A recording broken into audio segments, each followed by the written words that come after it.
est descendu pour venir nous racheter de cette position de faiblesse. La Bible dit, Dieu a tant aimé le monde qu'il a donné son Fils afin que tous ceux qui croient à lui ne périssent pas, mais qu'il ait la vie en abondance. Nous voulons commencer notre réunion de ce jour des femmes de foyer bénis. Oui, nous aurons comme invité notre maman Marthe, elle est pasteur Kifanga. Elle est pasteur, elle va nous parler de ces sous-thèmes que nous explorons. Le thème c'est une femme affranchie et son sous-thème c'est une femme qui travaille d'une main joyeuse. Nous voulons lire une portion de l'écriture et prier. Écoute ce que le livre des psaumes nous dit.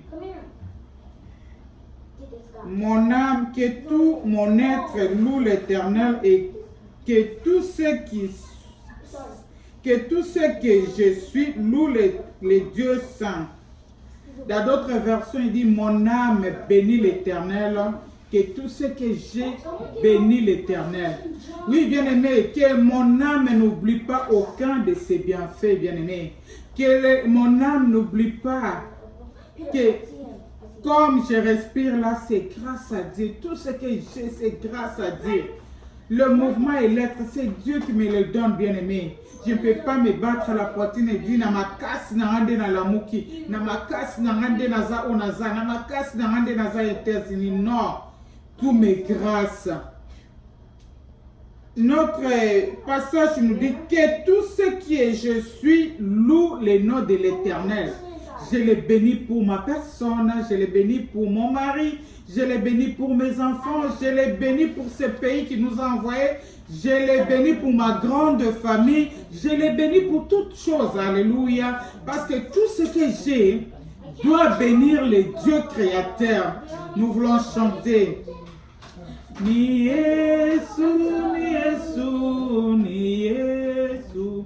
Yo yo yo ni Yesu, ni Yesu, ni Yesu wa uzima, ni Yesu, ni Yesu, ni Yesu, yo yo yo ni Yesu, ni Yesu, ni Yesu wa uzima, ni Yesu nde bolingo, ni Yesu. Oh yo yo yo ni Yesu, ni Yesu, ni Yesu wa uzima. Ye apesaka lobiko ni Yesu. Yo yo yo ni Yesu, ni Yesu, ni Yesu wa uzima. Ye apesaka makasi ni Yesu. Oh yo yo yo ni Yesu, ni Yesu, ni Yesu wa uzima. Oh yendelo ngabamama ni Yesu, ni Yesu, ni Yesu, ni Yesu wa uzima. Ni Yesu wa milele, ni Yesu, haleluya, ni Yesu, ni Yesu, ni Yesu wa uzima. Oh, asante sana Bwana, ni Yesu, haleluya, ni Yesu, ni Yesu, ni Yesu wa uzima. Ni Yesu wa baraka, ni Yesu, haleluya, ni Yesu, ni Yesu, ni Yesu wa uzima. Oh, ni Yesu aba mama, ni Yesu, haleluya, ni Yesu, ni Yesu, ni Yesu wa uzima. Oh, ni Yesu abolingo, ni Yesu, haleluya, ni Yesu, ni Yesu, ni Yesu wa uzima. Oh, ni Yesu wa baraka, ni Yesu,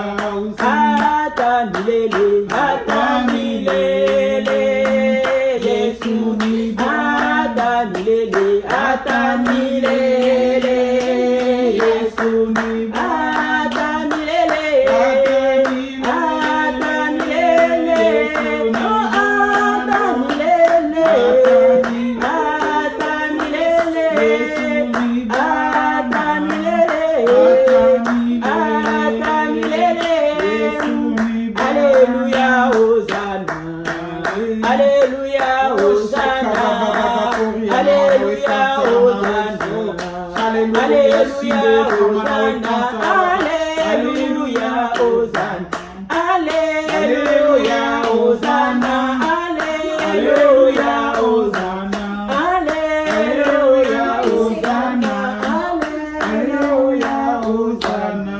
Oui, nous voulons lever la voix totomboli mingongo na biso to pesa lokumu kembo masansolina mokeli na biso au créateur incréé, celui qui vit éternellement, celui qui a azana 16 13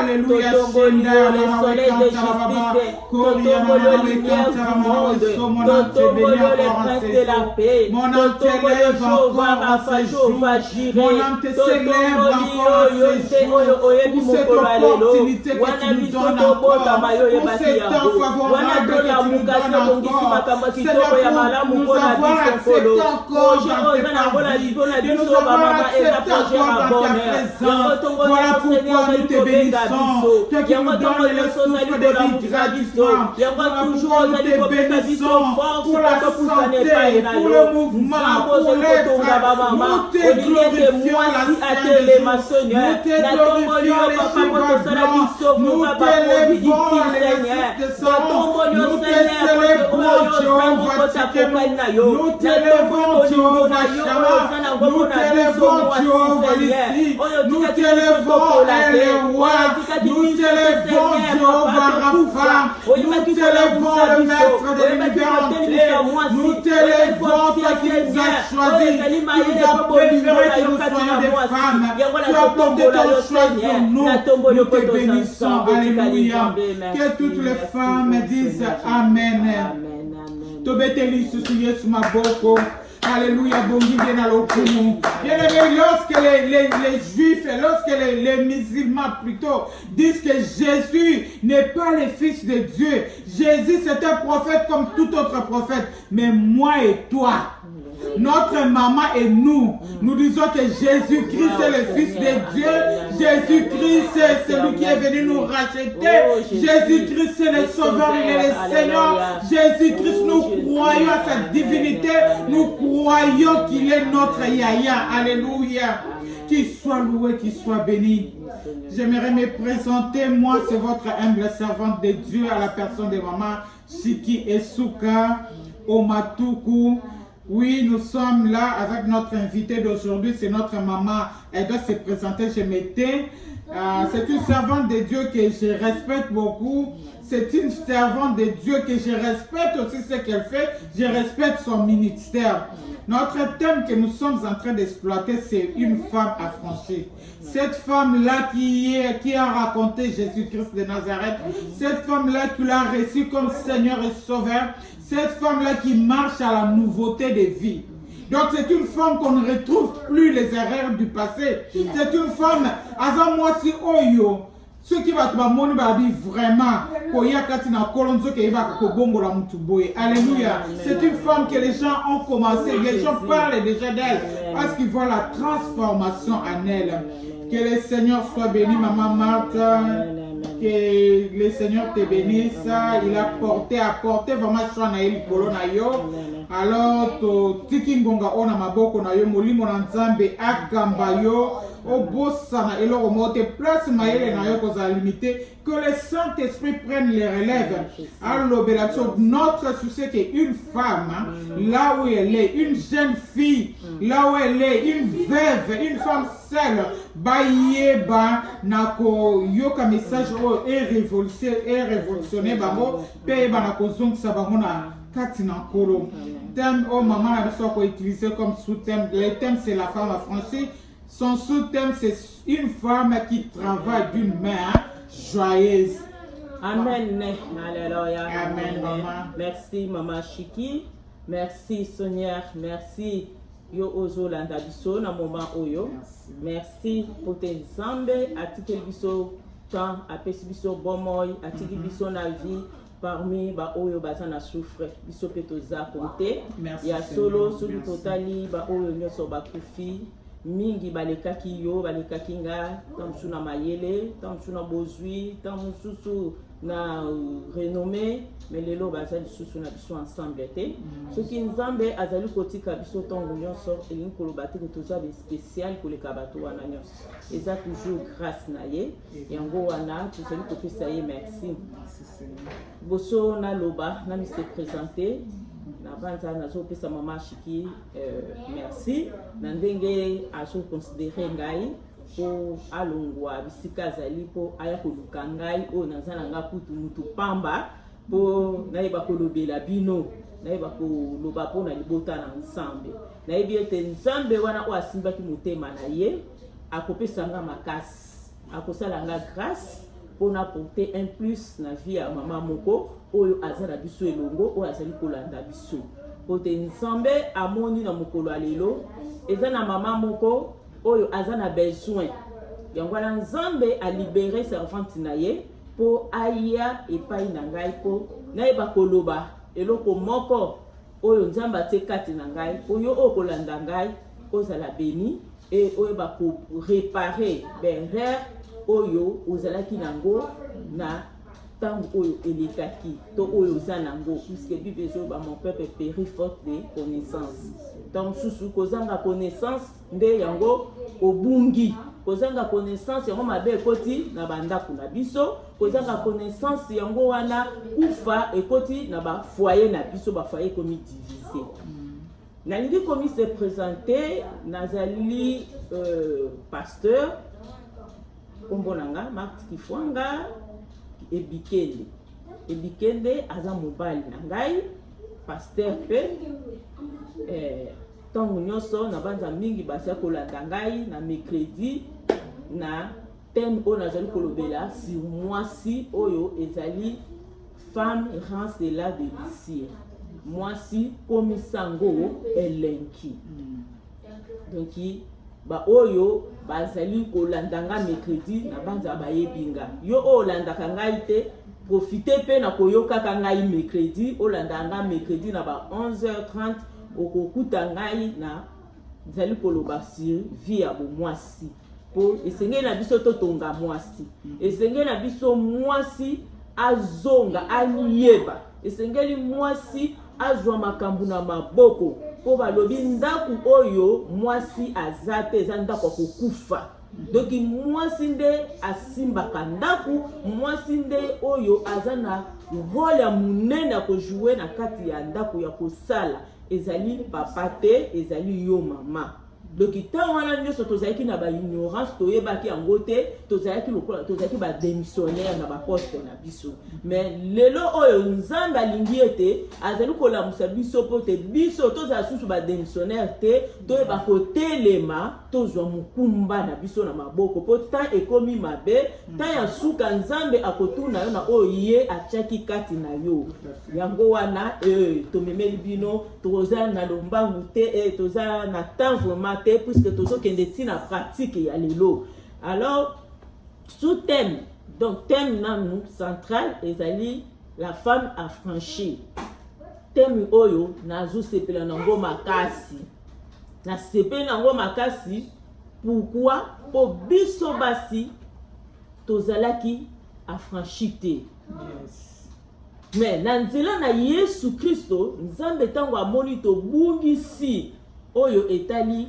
musala na biso ba rôle na biso ba valeur na biso ebungi nzamba atiki biso te mwasi totikala ndenge wana po soki atikaka biso ndenge wana me tokoki kotelema te toloba po basi akala bazalaki soki alingi aloba bakotika mwasi musika bakobomba ye kuna surtout soki oza na indisposé oza na temps koloba te oza na temps kolamba te balua moko ezalaki mais Jésus-Christ na bolingo na ye na bolingo ne asalelaki mwasi oyo asalelaki mwasi lokola to déterminaki yango to définiraki yango ke mwasi aza aide lokola ayebaki ke mon aide comme eza momo ko eza spirituel nde asalaki pona apesaki mwasi amoni ke na kombo ya mwasi oyo euti na nzela ya mobali nde yango mwasi akendaki kosunguka po kombo ya mwasi nde ezalaki kombo ya faiblesse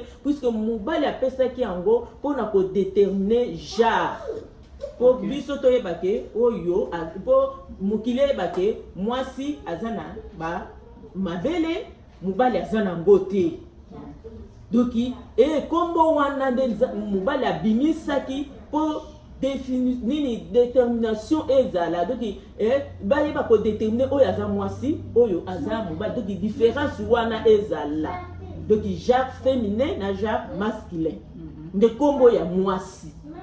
Mais kombo ya aide comme ezalaki kombo na nzambe moko apesaki ezalaki spirituel c'est pour ça que oza aide eza na makasi na yo te po yo oede eza comme eza spirituel eza na force moko oyo eza surnaturel oyo ekopesama na yo oyo yo koede nango yango wana lelo tolingi kolobela tokota nanu na nyonso wana te tozo kolobela femme et elle travaille d'une main joyeuse.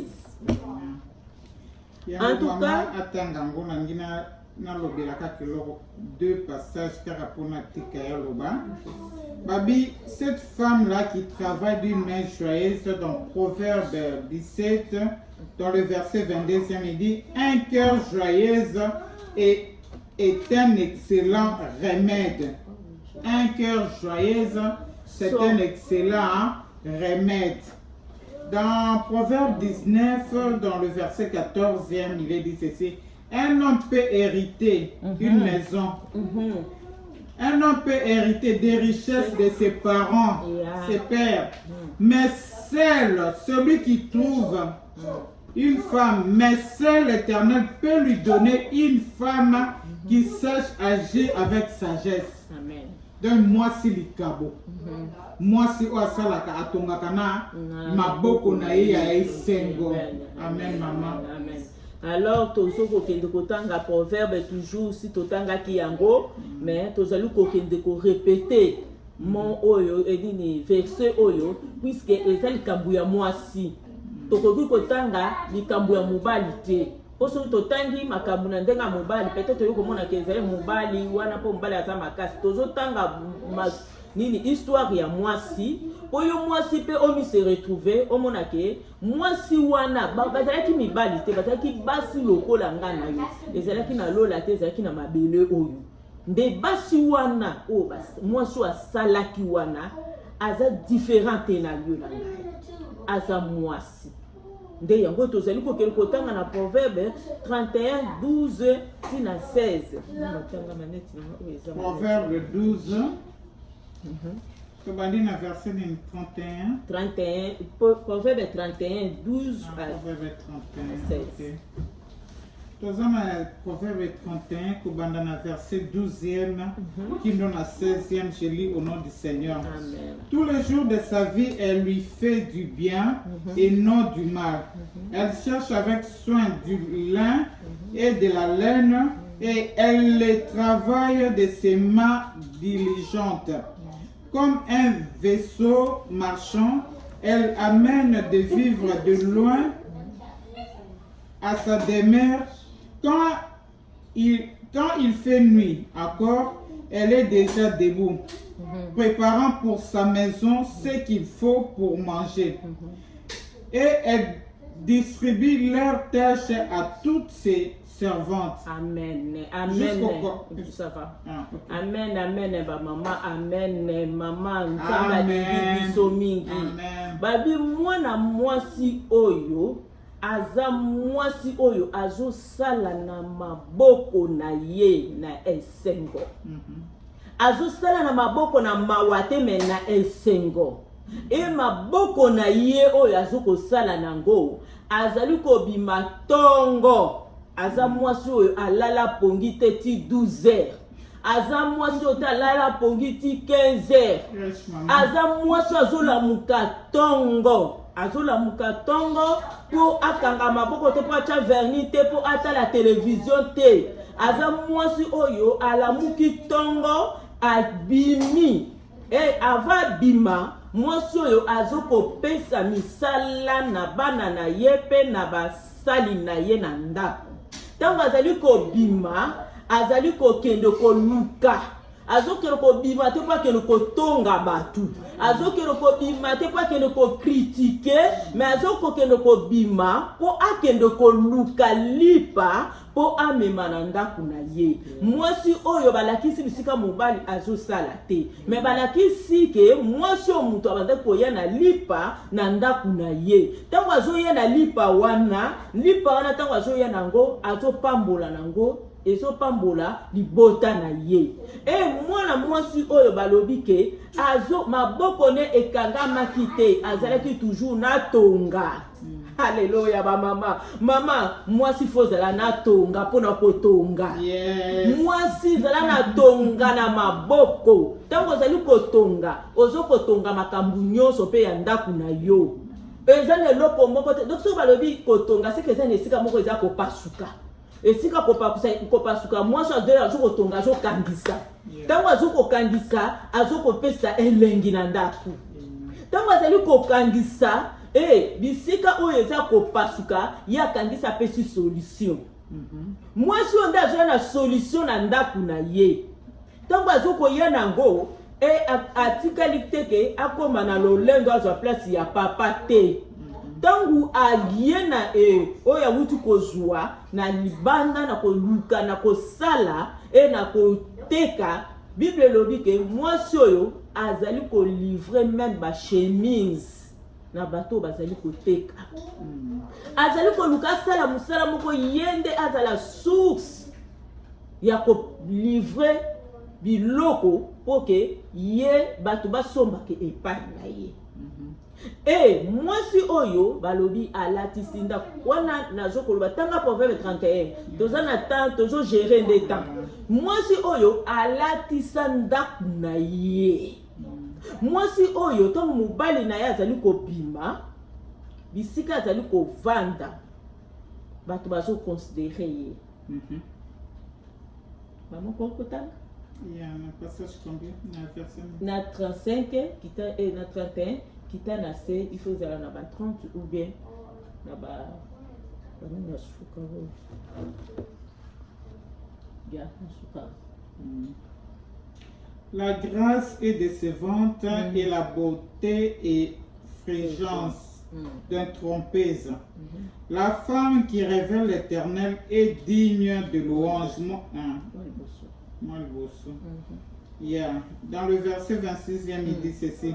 Ses paroles sont sages, elles dispensent avec bonté l'enseignement.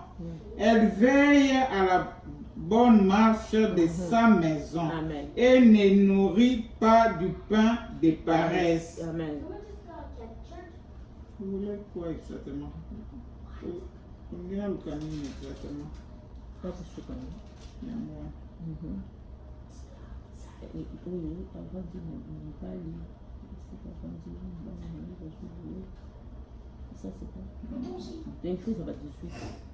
18. Ça va 18 qui t'a tenu.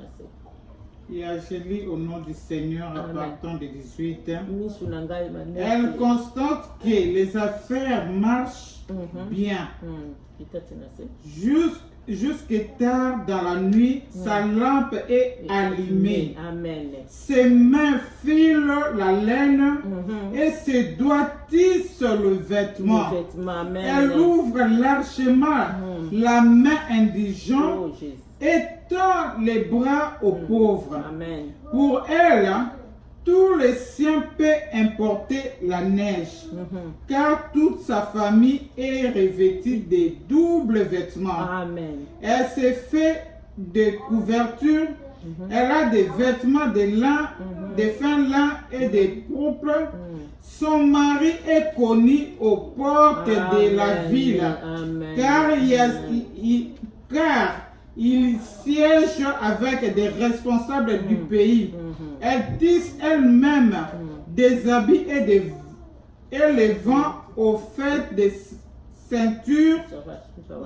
Amen. Ba maman balobi ete mwaso yo ndenge na wuti koloba alatisi ndako na ye pe azali kozwa azali koteka biloko na bato oyo bazwa kosomba donc azali kola bailleur de marchand donc azokokende kopesa biloko epai ya bato oyo bazokende koteka ye nde aza productrice et en plus mwasi oyo azali kolatisa mobali na ye ntango mobali na azali kobima esika moko na baautorité ya mboka bato bazokorespecte ye bato bazali kotombola mobali na ye bazotombola mobali na ye pourquoi po mwasi oyo nde azozwa soin ya mobali na ye aza démissionnaire te azokoyeba kokontrole mobali na ye ndenge mobali na ye alati chemise mobali na alati ye moko arepasse cravate ya mobali na ye moko abongisi yango pantalon mobali na ye sokoli ye moko arepasse tant mobali ava bima mwasi azokokontrole aza na coup d'œil abwaki epai ya mobali na ye papa chemise oyo te ye moko azwi cravate ayebi kobongisa mobali mama soko oyebi kokanga cravate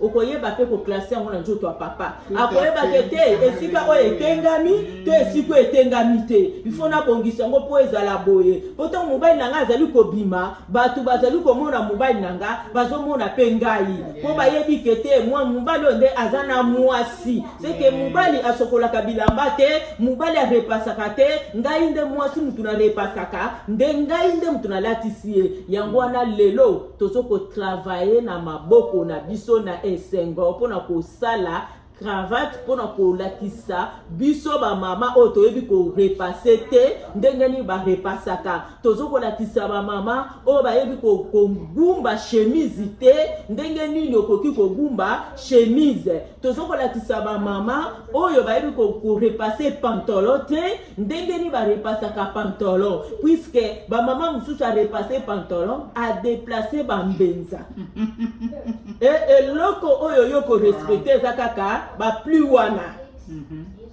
plus wana soki po bimisi yango makasi eza pe mabe soki pe obimisi yango pe te epesa pe pantalon forme te